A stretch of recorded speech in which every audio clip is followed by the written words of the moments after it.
Assalamualaikum warahmatullahi wabarakatuh.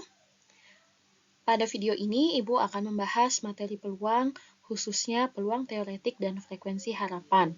Materi ini adalah materi matematika kelas 8 semester genap. Peluang teoretik, di sini rumusnya adalah PA, yaitu peluang kejadian A sama dengan NA, banyaknya kejadian A dibagi NS, atau banyaknya anggota ruang sampel. Di mana cara menentukan banyaknya anggota ruang sampel sudah kalian pelajari di pertemuan yang sebelumnya. Jadi, kita langsung ke contoh soalnya saja. Pertama, cara menghitung peluang teoretik pada pelemparan satu dadu. Oke, di sini soalnya menentukan peluang kejadian muncul mata dadu ganjil pada pelemparan satu dadu. Misalkan A, kejadian muncul mata dadu ganjil. Maka di sini kita tuliskan kejadian muncul mata dadu ganjil apa saja. Kemungkinannya adalah 1, 3, dan 5. Maka NA atau banyaknya kejadian A adalah 3. Kemudian S atau ruang sampelnya, karena ini pelemparan satu dadu, maka ruang sampelnya adalah 1 sampai 6. Ya, mata dadu 1 sampai mata dadu 6.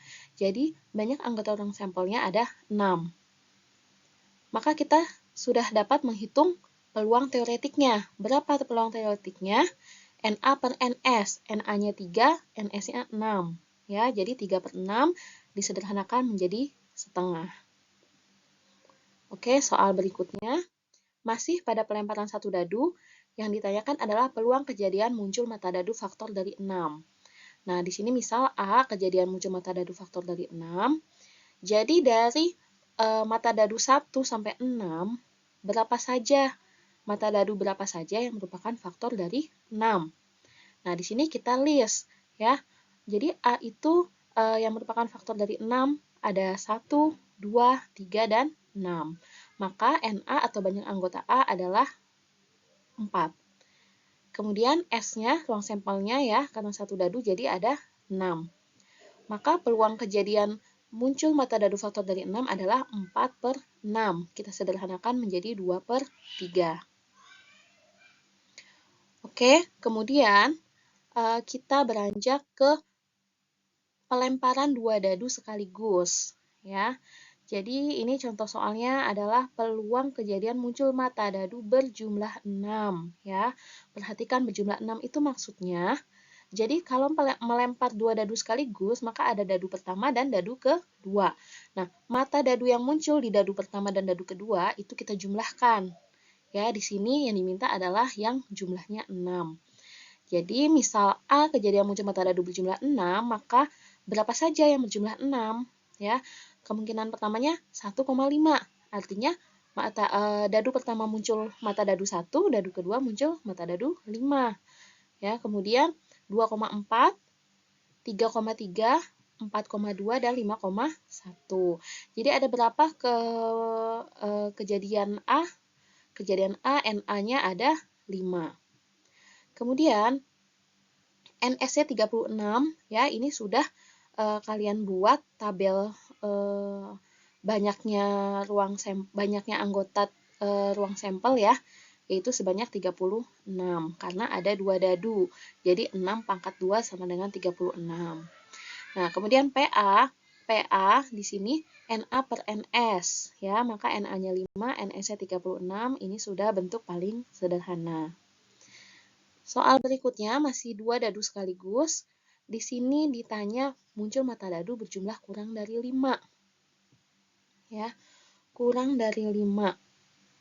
Nah, berapa saja yang jumlahnya kurang dari 5?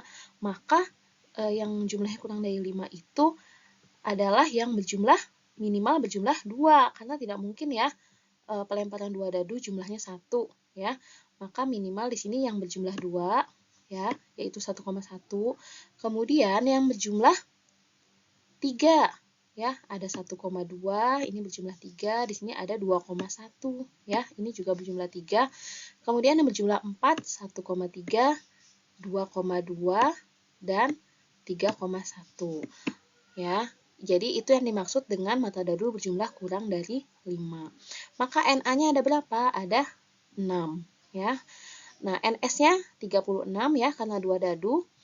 Kemudian PA-nya menjadi 6/36 atau kita sederhanakan menjadi 1/6. Berikutnya, kita beralih ke koin. Ya, di sini pelemparan 2 koin sekaligus. Ya, peluang kejadian muncul 2 sisi angka. Ya, 2 sisi angka berarti kemungkinannya hanya ada satu, yaitu AA. Ya, artinya muncul sisi angka di koin pertama dan juga koin yang kedua. Maka banyak kejadiannya adalah 1. Kemudian ruang sampelnya untuk dua koin bagaimana? Ruang sampelnya adalah ada AA, ya, AG, GA, dan GG. Ya. AA berarti koin pertama angka, koin kedua angka, AG koin pertama angka, koin kedua gambar, dan seterusnya. Maka NS-nya 4 ya. Di sini 4 itu sama saja dengan 2/2 karena koin itu ada 2 sisi, kemudian koinnya ada 2. Jadi 2 dipangkatkan 2 sama dengan 4. Oke, kemudian peluangnya NA per NS. NA di sini 1, NS 4, maka peluang muncul 2 sisi angka pada pelemparan 2 koin sekaligus adalah 1/4. Oke, berikutnya peluang kejadian muncul 2 sisi berbeda pada pelemparan 2 koin sekaligus.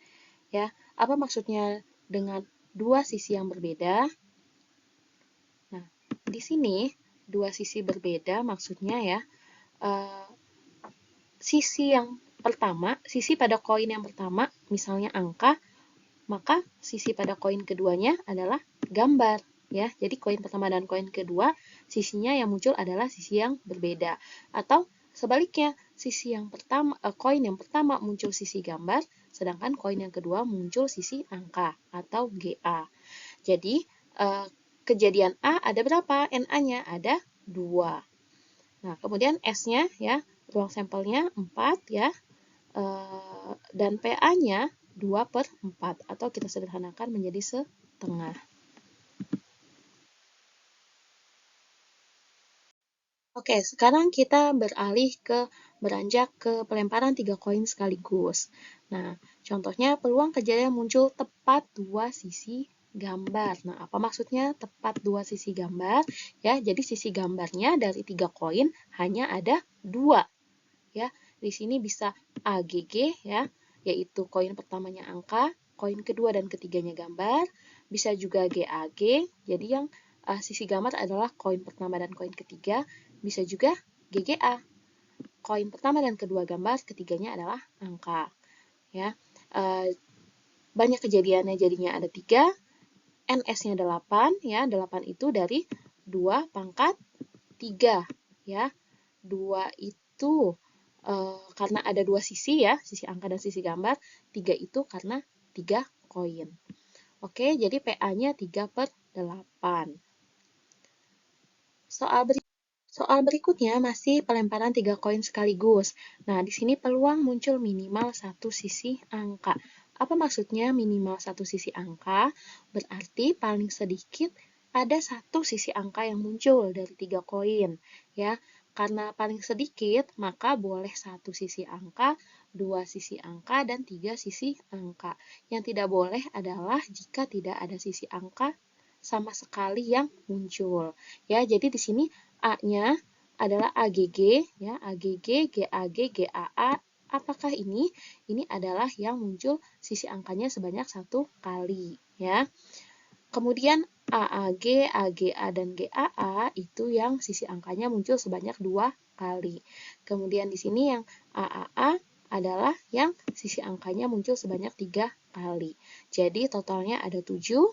NS-nya 8, peluangnya jadi 7/8. Oke, kita beralih ke menghitung frekuensi harapan.